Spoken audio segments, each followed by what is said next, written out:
Bonjour à tous, je profite de ce petit rayon de soleil, tu vois, pour me faire bronzer, et en même temps je me dis, pourquoi ne ferais-je pas une petite introduction pour cette vidéo, tu vois, le soleil ça fait plaisir, le printemps arrive et tout, enfin voilà quoi, hein, t'as compris, il fait beau, je sors pour te faire une vidéo. Donc je te présente cette vidéo, qu'est-ce qu'on va faire?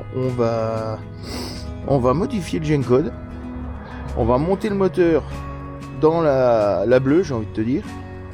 Et puis on va essayer de le faire péter à la fin quand même, ce serait pas mal quoi. Donc il y a pas mal de... disons qu'il n'y a pas... Ah si, mon dieu j'allais oublier. Le tuto sur l'allumage avec la lampe strobo et tout là. Donc tu vas apprendre ça dans cette vidéo. Enfin cette vidéo elle est géniale quoi. Il y a plein de trucs dedans, elle est formidable. Il faut à tout prix que tu la regardes et jusqu'à la fin quoi. Tu verras même à la fin il y a des bonnes, des mauvaises surprises, enfin voilà. Je te spoile pas, cette vidéo est géniale. Allez, à tout de suite. Alors l'échappement, sur une config comme ça, rapidement, qu'est-ce que tu peux mettre? Moi j'ai longtemps fait évoluer un pot d'origine, un pot boudin. Ça fonctionne, ça fait un beau petit bruit métallique.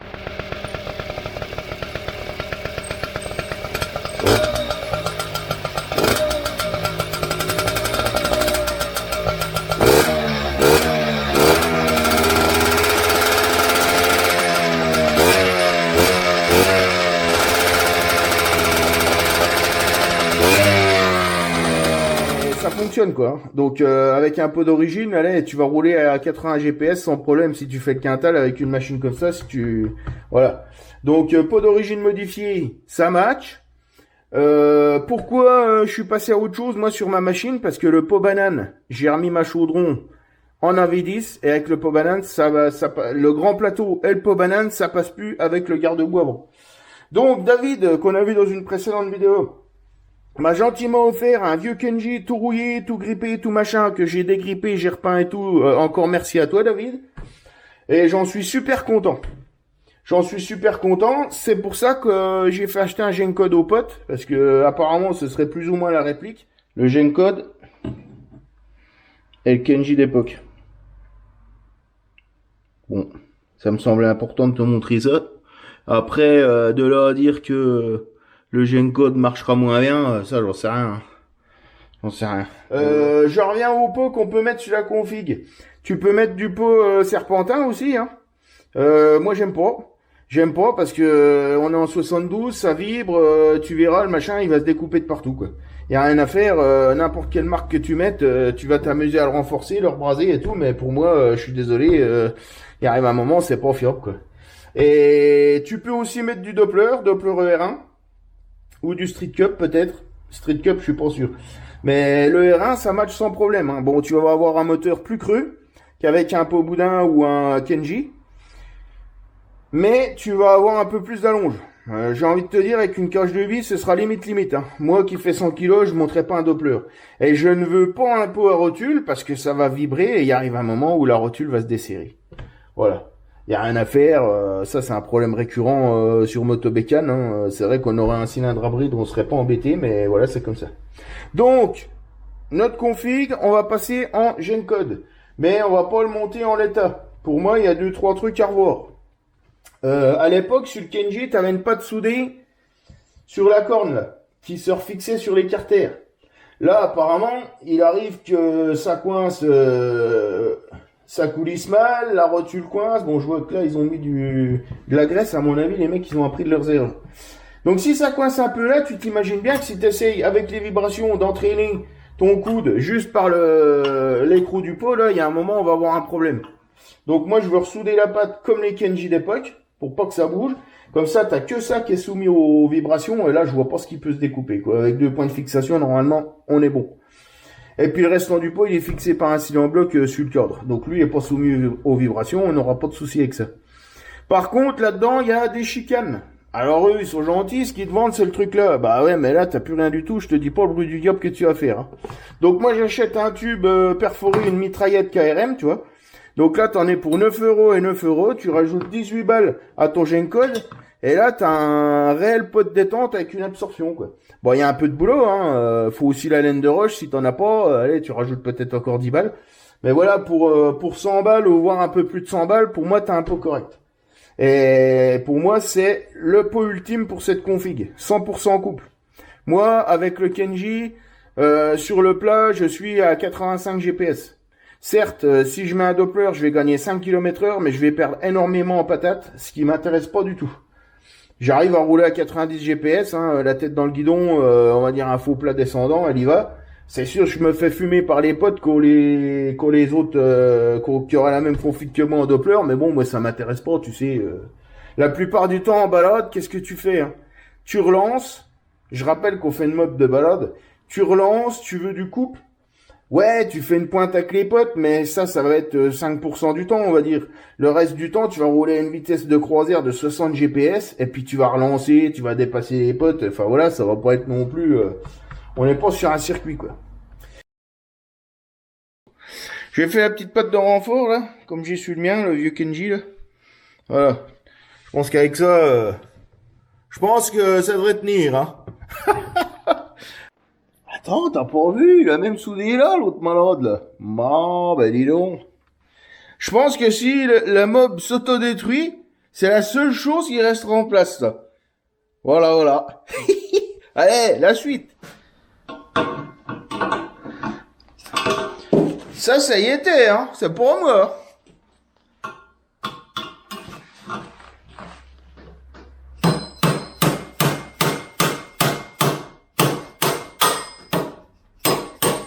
Ils sont forts, les Turcs. Je sais pas comment ils rentrent ça dedans. Oh, la voilà qui vient. Ouh, regarde-moi. Regarde-moi ça. Bon, je te le dis tout de suite, hein, si tu veux t'embêter à économiser 10 balles, à part acheter l'embout, là, pour moi, c'est de la connerie. Regarde, tube de 10, tu vas te faire chier, percer un trou au milieu, machin. Ah, je te jure. Visiblement, c'est compliqué de souder ça droit, tu vois. Donc là, je vais bien me faire chier avec ça encore. Enfin, c'est la vie, hein. Ça fait partie du jeu, j'ai envie de te dire. Bon, bah allez, moi j'y vais, hein. Donc, on va remplacer le piège à guêpe, là, par une mitraillette, hein, avec un embout, voilà. Sauf que là, Houston, on a un problème. Je pense que pour le trou, ils ont pris exemple sur Clara Morgan. Qu'est-ce que c'est que cette merde? Oh putain, on va se faire chier avec ça. Oh, aïe, aïe, aïe, aïe. Bref, on va faire un cône. Moi, je vais faire un contre-cône qui va revenir par au-dessus de celui-là. Parce que je te cache pas que j'ai essayé d'enlever les rivets, là. Voilà, les mecs, ils ont remis une bague en acier et tout. Enlever ça sans niquer la cartouche, sans la rayer, au moins, ça va être compliqué. Donc voilà, je vais refaire un petit contre-cône. Souder, souder ou braser, je vais voir avec mon absorption et puis l'embout au cul. Et puis, bon, bah écoute, je vais pas te filmer tout ça. Je te montre ça une fois fini et avant que je remonte. Allez. Bon, voilà la bête. Oh, t'as saisi, on va la recouper en longueur. Hein. Bah oui. Donc là, je vais voir ce qu'il me faut en longueur et je brase la mitraillette sur mes deux tubes. Bon, bah allez, c'est parti. Hein, je te présente ça une fois fini. Bon, voilà, tout est prêt. Il n'y a plus qu'à emmancher dans le pot. La petite astuce, tu vois, ça, c'est de la laine de céramique. Ça se vend, je sais pas combien ça se vend, mais enfin, moi j'avais un vieux four que je foutais en l'air. J'ai voulu, enfin bref, je vais encore pas te raconter ma vie, mais sache que dans des vieux fours, il y a de la laine de céramique. Donc si tu récupères ça, il y a moyen de remplir une paire de cartouches. Voilà, voilà. Bon, si t'as un vieux four des années 50, fais gaffe, t'as peut-être de l'amiante, hein. Fais pas le couillon.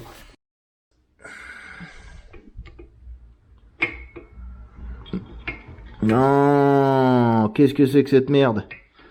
Ah, c'est même pas percé à 6. Oh là là, Seigneur. Ah, je te jure. Bon, bah, je te reprends. Hein. Il y avait une bavure. Bref. Pareil, méfie-toi des longueurs de vis. Hein, des fois, tu veux remettre une vis un peu plus longue. Ça frotte le vélo. Truc de ouf, quoi.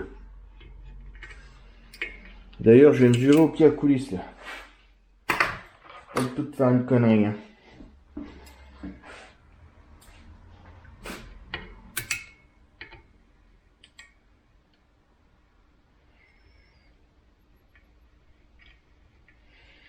Oula.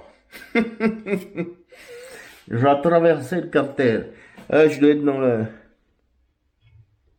Voilà. Ouais, 42. Ouais, faut déjà en vouloir hein, pour mettre une vis dans la masse. La masse de vélo. Mais oui, il faut suivre. Oh là là là là.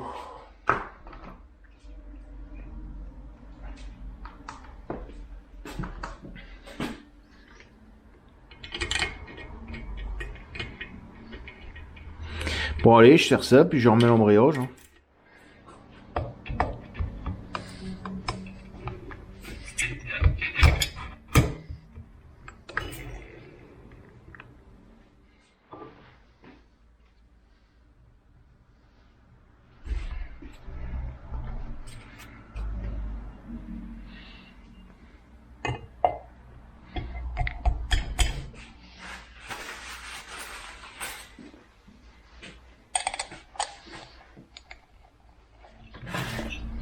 Un petit détail là. Tu regardes bien. Comment? T'as plusieurs sortes d'écrous. Tu regardes bien. Je vais l'enlever la cloche. On va regarder ça ensemble. Que l'écrou, déjà tu regardes une fois que ta cloche est appliquée sur ton vilebrequin, que ta cloche dépasse de l'épaulement du vilebrequin. Parce que sur certains vélos, ça arrive que ton écrou vissé à fond, en fait, tu plaques pas assez la cloche contre le vélo. Alors si c'est le cas, tu viens friser avec un Dremel, tu refais l'épaulement, là, que ça applique bien la cloche sur le cône. Nous c'est good là.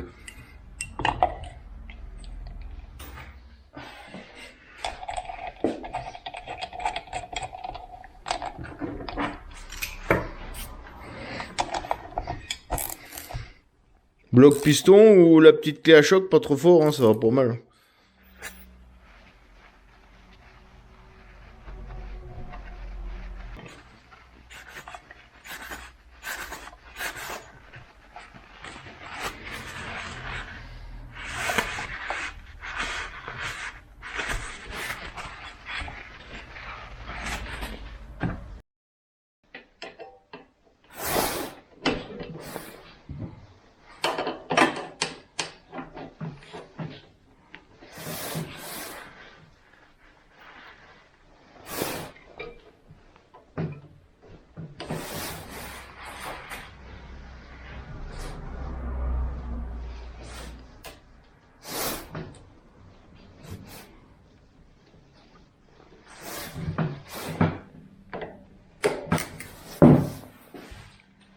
Toujours dans le sens là, la tâche rapide.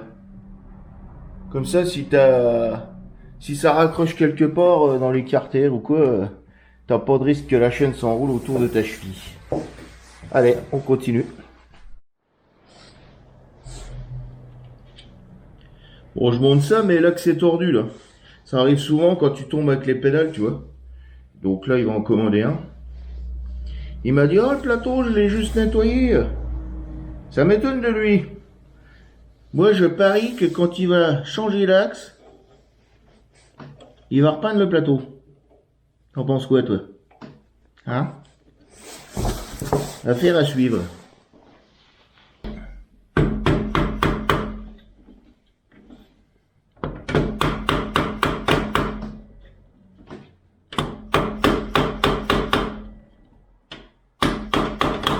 Je vais pas lui rentrer à fond. Que ça, t'as tendance à l'esquinter, tu sais, quand tu mets un tournevis dedans. C'est juste pour faire les premiers essais, on va dire. Puis moi, j'avais besoin de monter ça, tu vois, pour aligner mon moteur. Parce que pour aligner, moi, je commence par la roue. Tu vois, j'aligne mon kit chain. Donc, du coup, j'aligne ma poulie à ma couronne, si tu veux. Et après, j'aligne mon moteur à ma poulie. Donc, si tu veux, la façon dont moi je travaille, même des fois sur une 51, la position des cylindres blocs moteurs dépend au final de ton kit chain et tout quoi. Il nous a fait dans le tuning là. Ouh là là là là, c'est beau.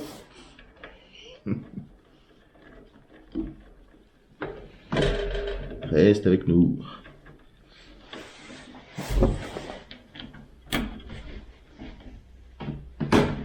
Voilà, ça c'est bon.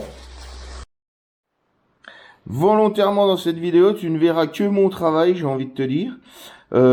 C'est d'ailleurs la dernière vidéo sur cette machine concernant, on va dire, la mécanique. La prochaine vidéo sera la présentation. Je ne peux pas te dire quand, ça dépend du pote, ça dépend de pas mal de choses. J'aimerais bien qu'on trouve un jour où il fait beau, où on est là tous les deux, pour qu'on aille te faire des belles prises de vue et qu'on puisse faire un truc qualitatif. Donc là, je te montre le montage final, on va dire, de la partie mécanique. Donc la culasse est revenue avec ses usinages. Tu vois, on a fait des usinages pour garder les goujons d'origine. Il y avait assez d'épaisseur dans la culasse. Donc on a pu faire ça. Le montage du G-Encode. Tout de suite après, je te montre comment caler l'allumage, on va dire, qui ne possède pas de repères. Ou d'ailleurs, même un allumage qui a des repères, c'est intéressant quand même de contrôler la lampe strobo, voir ce que ça donne. Qu'est-ce que j'ai d'autre à te dire? Alors pour ce côté-là, tu vois. Alors je t'explique. Quand tu fais des machines comme ça, tu ne fais que déplacer les problèmes. On a monté un moteur AV10 sur un cadre prévu pour recevoir un AV7. Donc on a mis une culasse type AV7, si j'ai envie de te dire. Donc là tu dis ok, c'est bon. Simplement là tu te retrouves avec un carbu sur le carter. Si tu mets une courroie d'origine, tu vas certainement avoir le carbu soit qui est pas loin du cadre, soit qui va venir toucher le cadre. Donc j'ai essayé plusieurs courroies. J'ai trouvé une courroie de scooter qui correspond. C'est-à-dire que voilà, elle est beaucoup plus longue. On est dans les 860 mm à peu près. Donc apparemment, ce serait pas mal. Du coup, comme le moteur va se retrouver plus vers l'avant, j'ai fait une platine pour pousser plus loin le ressort moteur pour qu'il ait de l'effet dès le départ, quoi. Et là tu vois, sur un cadre comme ça on a largement de la place devant, hein. Donc tu peux presque mettre le moteur vertical, j'ai envie de te dire, ça passe sans problème. Donc le G-Encode avec la patte, comme ça on est tranquille. Ce que j'ai remarqué sur le G-Encode, c'est que, enfin ce que j'ai remarqué pour l'instant, hein, parce que je m'avance pas sur un produit comme ça tant qu'on l'a pas essayé sur beaucoup de kilomètres. Là, le ressort, n'essaye pas de le mettre, hein. Honnêtement, celui-ci, il a l'air d'aller, pas trop mal. Maintenant, là, il faudrait qu'il soit beaucoup plus long. Donc, j'ai remis un ressort à moi, plus souple et plus long. Il n'y a pas nécessité d'avoir des ressorts extrêmement durs à cet endroit-là, hein. Du moment que ça fuit pas et que t'as pas de vibration, pour moi, il y a pas nécessité, quoi. Donc voilà, lui, qu'est-ce qu'il a fait? Il a fait un restom. Le pot, je te montre la fixation. J'ai essayé de faire un truc propre. Tu vois, j'ai recoupé un bout de tuyau, je sais pas ce que c'est, un espèce de tuyau d'arrosage en gros diamètre. Ça tient nickel. J'ai recoupé cette patte-là. Ça va pas trop mal, hein. Honnêtement, la patte qui te donne avec, ça va bien. Donc voilà. Notre cartouche avec l'absorption. Ça devrait faire un beau petit bruit. Détail qui a son importance. Tes gaines, tu les coupes au Dremel ou avec une petite disqueuse. Tu vois, à gauche, ça a été coupé, j'ai fait exprès, j'en ai coupé une à pince coupante. T'as forcément une bavure, t'as pas le truc va pas bien s'appliquer, tu vois. Du coup, tu vas avoir du mou dans ta gaine, donc dans ta commande. Qu'à droite, on a un truc nickel. Par contre, après, à l'intérieur, t'hésites pas à ébarber un petit peu, tu sais, avec une petite lame de cutter ou, enfin voilà, quoi. C'est un détail, mais ça me semblait utile de te le préciser, quoi. Voilà. Pareil pour les câbles, hein. Tu coupes ça à ras, la Dremel. T'es peinard. Le petit coup de graisse, tu vois, moi je mets de la graisse entre mes doigts et je vais appliquer ça tout le long du câble. Ouais, ça fait pas de mal. Alors, qu'est-ce qu'on fait après? Ben moi je vais m'atteler à l'allumage, tu vois. Je vais essayer de faire ça propre, de loger, je lui ai déjà dit, j'ai dit, tu sais, nana, je perce un trou, hein. Bon, il avait la petite larme à l'œil, mais il m'a dit, bah oui, si on n'a pas le choix, on va faire comme ça. Donc je vais lui mettre le CDI, la bobine, je sais pas trop comment, mais... Tu auras remarqué le souci du détail, il nous a tiré la ligne assortie à la couleur de la mobilette. Alors là, on fait pas dans le... Rien n'est laissé au hasard, hein. Voilà. Donc moi, je vais implanter tout ce qui est allumage. Et juste après, je te montre comment caler ça avec une lampe strobo. C'est parti. Donc voilà, j'ai passé gain et câble Décompresseur, starter, accélérateur. La bobine, j'ai vu avec lui, on la met là. Ça lui convient. Voilà. Le CDI, je l'ai planqué là, derrière l'écarter. Le régulateur de tension, il est derrière là, caché. Voilà. Tu fais gaffe hein, quand tu passes ton faisceau. Tu vois là, j'ai trop fort rien, mais j'ai pas la courroie. Après ça frotte nulle part. Tu vois, moi je l'ai maintenu là. Tu fais en sorte que ça frotte nulle part parce qu'avec les vibrations, il n'y en a pas pour longtemps à bouffer l'isolant du fil et après t'es emmerdé. Le filtreur, il s'est pas arrêté sur quoi que ce soit. Alors j'ai fait une dédicace à Jason, les films d'horreur, tu sais, si tu connais. Donc voilà. Pour l'instant, ça fera le taf. J'ai laissé 2 grilles dans le filtreur. Les câbles sur le carbu, tu vois, moi les coudes de SHA, je les remets jamais. Hein. Peut-être que sur AV7 ou sur Peugeot ça convient, mais nous sur AV10 ça convient jamais. Tu te retrouves avec la gaine qui va vers le cylindre là. Enfin voilà quoi. Je sais qu'il existe des coudes à 45, mais bon, moi j'en vois pas l'utilité. Là si tu veux, t'as le même effet, sauf que du coup c'est comme si t'avais un coup de souple hein, avec ça. Je laisse quand même les réglages. Dans les soufflets, il y a les réglages pour rattraper le jeu de la gaine. Enfin voilà quoi. Bon, c'est un truc là, donc je te reprends là. Tu vois là, je mets pas de la BTR parce qu'avec une pipe droite, ça passe pas. Ça touche. Du coup, je mets de l'espèce de tête bombée. Bah, c'est une tête BTR, mais c'est pas une tête cylindrique comme l'autre, c'est une tête bombée quoi. Voilà. Bon allez, allumage. Alors l'allumage. Donc celui-là, tu vois, il a aucun repère sur le volant, ni sur le stator. Ou sur le rotor et le stator, comme tu veux. Donc il va falloir trouver le point d'allumage, si j'ai envie de dire. Alors on va le faire sur un allumage comme ça où on n'a aucun repère, mais on peut aussi le faire sur un allumage d'origine hein, pour contrôler que le marquage est vraiment efficace, enfin valable quoi. C'est pareil, là j'ai pas de quoi mettre une clavette, mais en tous les cas moi je mets pas de clavette. Parce que tu t'imagines, allez, on va partir, je vais te donner une indication, ça peut fonctionner un AV10, on va dire, entre 1,1 mm d'avance à l'allumage, avant le PMH, jusqu'à quasiment 2, quoi.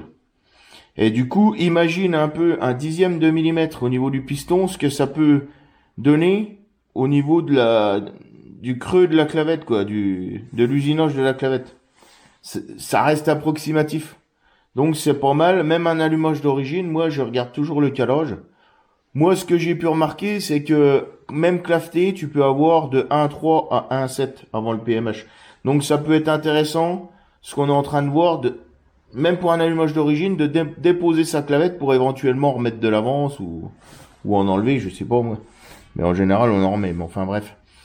Donc voilà, première chose que je fais là-dessus moi, tu peux remarquer que ça glisse. Ça glisse quand tu vas essayer de bloquer ton vélo. Le cône, ça m'est déjà arrivé que le volant bouge, malgré que j'avais serré correctement et tout. Donc ce que je fais moi, un petit coup de pâte à joint, arrête la drogue, un petit coup de pâte à rôder sur le cône. Comme ça on va avoir un état de surface et on va avoir beaucoup plus de grip. Dès qu'on va serrer, le volant va se bloquer et il bougera plus. Donc je fais ça et je te reprends après. Donc voilà, tu vois, on a dépoli nos cônes avec la pâte à rôder. J'ai bien dégraissé, hein, parce que la pâte à rôder, bah, c'est un abrasif avec un lubrifiant. Donc tu dégraisses bien comme il faut. Et là, tu vois, rien que de claquer, c'est bon, ça serre. Donc là, on est bon. Des fois, il te faut même l'arrache pour le renlever. Donc, je t'explique. J'ai bloqué mon volant. La position, pour l'instant, on s'en fout. J'ai bloqué mon volant, j'ai enlevé ma bougie parce que je vais entraîner mon moteur avec une visseuse. J'ai installé la bougie là, donc je viens de faire tourner, j'ai bien de l'allumage. Donc là, l'objectif, c'est quoi? C'est déterminer à quelle position le point d'allumage se fait. Donc, position du rotor par rapport au stator. Donc, pour ce faire, j'ai scotché du papier cache. J'ai créé une cible en fait, avec des numéros. Bon, moi ça va de 1 à 11. Tout ça pour délimiter dans la zone où je veux faire mon repère sur mon stator. Je veux délimiter dans quelle zone du rotor dans quelle zone... Putain, c'est dur à t'expliquer.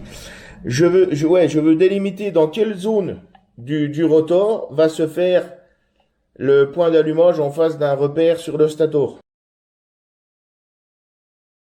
Donc, j'ai fait tourner mon rotor. Tac, j'ai vu que j'étais dans la zone tu vois, approximativement entre le 7 et le 8. Qu'est-ce que j'ai fait? Je suis venu faire un repère aléatoire. Donc, je savais que, tu vois, ma lampe strobo me flashait la position du volant à peu près comme ça. J'ai fait un repère sur mon rotor. Ensuite, j'ai repris ma visseuse et ma lampe strobo. J'ai refait tourner mon moulin.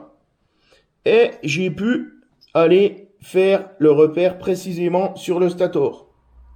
Donc maintenant, si tu veux, je connais la position rotor par rapport au stator à laquelle j'ai le point d'allumage. Donc maintenant, je vais faire le repère au propre sur le volant, enlever mon papier cache, et je vais pouvoir caler mon allumage comme il faut. Donc l'objectif, c'est pas de t'apprendre à caler un allumage, hein, c'était pas ça l'objectif, mais je vais te le montrer quand même. Là, tu vois, j'ai fait mon repère. Ouais, tu le vois bien, là. Voilà. Donc j'ai fait mon repère, j'ai mis mon moteur au PMH avec mon comparateur. Moi, j'aime pas les piges. Bon, j'aime pas les piges, j'en sais rien, je m'en suis jamais servi. Mais bon, le comparateur, c'est vachement précis, je trouve. Parce que sinon, il faut que tu tapes la pige avec le piston, machin, bref. Encore une fois, hein, je vais pas faire de la pub pour les Chinois, mais enfin, ça coûte que dalle, ça. Un comparateur. Donc voilà. Donc le but, bah, c'est quoi? C'est de mettre mon avance. Mettre la bonne avance. Et puis de foutre mes repères un en face de l'autre. Donc, tu peux mettre là-dessus. Allez, tu vas mettre entre 1,3 et 1,7, 1,8. À toi d'essayer, voir ce que ça donne. Hein. En fonction de ton ressenti, moi, j'aime bien faire mes essais avec un chrono. Compteur GPS, comme ça, t'as ta VMAX. Tu sais où tu vas, quoi. Donc là, moi, je vais partir sur une valeur un peu bâtarde, tu vois, mon autre moteur. Je t'ai dit, on laisse pas la clavette. Si, tu peux la laisser, la clavette. Pourquoi j'ai laissé la clavette sur mon moteur? Parce que j'ai un 5 d'avance et que en faisant des essais, c'était le meilleur compromis sur mon moulin, tu vois. Donc la clavette, j'ai remis par sécurité, voilà, mais dans le cas où tu peux pas la remettre, tu tombes pas en face, tu la remets pas. C'est pas un problème. Si t'as mis de la pâte à rôder et que... Voilà. Donc là, mon volant est bon. Ce que je fais, je serre le volant et je recontrôle quand même après. Parce qu'on ne sait jamais, le volant peut tourner quand tu bloques ton écrou. Allez, à tout de suite. Écoute, j'ai rien à te montrer, j'ai bloqué l'écrou, j'ai recontrôlé au comparateur, tu vois, je suis toujours sur un 5, donc je suis bon. Donc allez, je vais te faire un petit plaisir avant la fin de la vidéo. Je te mets 1 litre d'essence là-dedans et on la fait péter. Go!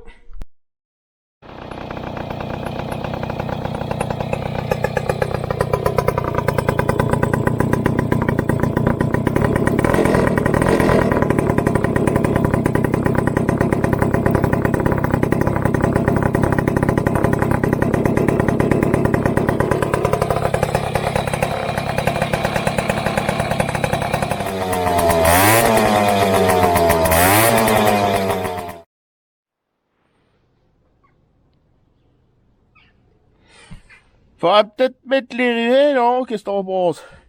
À la frôler, la catastrophe. Bon, la catastrophe, il y en a une, réelle. Est-ce que tu vois cette vis par rapport à ce perçage? L'ami Nonoche a mis un coup de tarot, mais là, il a fait du mal, là. Donc, tu vois, à l'heure actuelle, il le sait pas, je vais l'appeler, à mon avis, il va être dégoûté. Bon, on a un autre petit souci, bon, on va régler les problèmes à part, hein. Les rivets, tu vois, je veux mettre du rivet inox. Donc j'ai vu un pote là, il a une grosse machine, enfin une grosse rifteuse, là, une pince à rifter là. Et on va aller mettre ça, parce que j'ai vu que les rivets alu, ça tenait pas, les mecs ils perdent la cartouche. Donc je vais aller voir ça cet après-midi. Concernant le robinet là, ben ouais. Là ça va être le plus gros, on va dire. Ça va être complexe. Bon, on va voir ce qu'on fait. Bon, j'ai déjà une petite idée, mais bon, ça va pas être simple. Mon idée, c'est de refaire le plan de joint perpendiculaire au coup de tarot qu'il a mis. Ouais, tu vas me dire, oula, ouais, mais là, on n'a pas le choix. Le cadre est pas nickel et tout.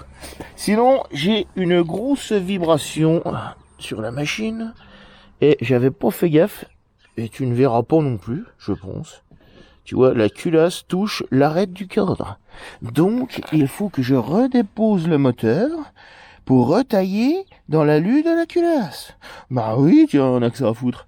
Donc voilà, quoi. Voilà pour ce qui est des bonnes et des mauvaises nouvelles. Ça pète, mais c'est pas fini. En tout état de cause, c'est le dernier épisode de cette série, enfin l'avant-dernier si j'ai envie de te dire, puisque le prochain consistera à te présenter la machine finie à 100%. Voilà. J'ai une autre bonne nouvelle, je t'en parle tout de suite.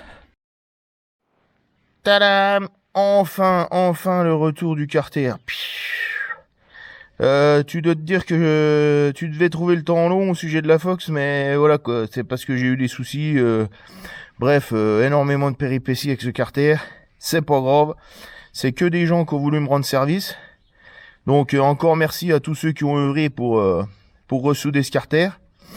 Et puis voilà quoi, hein. Donc le prochain épisode, t'as compris, on retourne sur notre Fox. Donc dès demain, je m'attelle à ça, je commence à monter mon moulin. Allez, je vous dis ciao et à la prochaine. Enfin voilà quoi. Allez, bisous.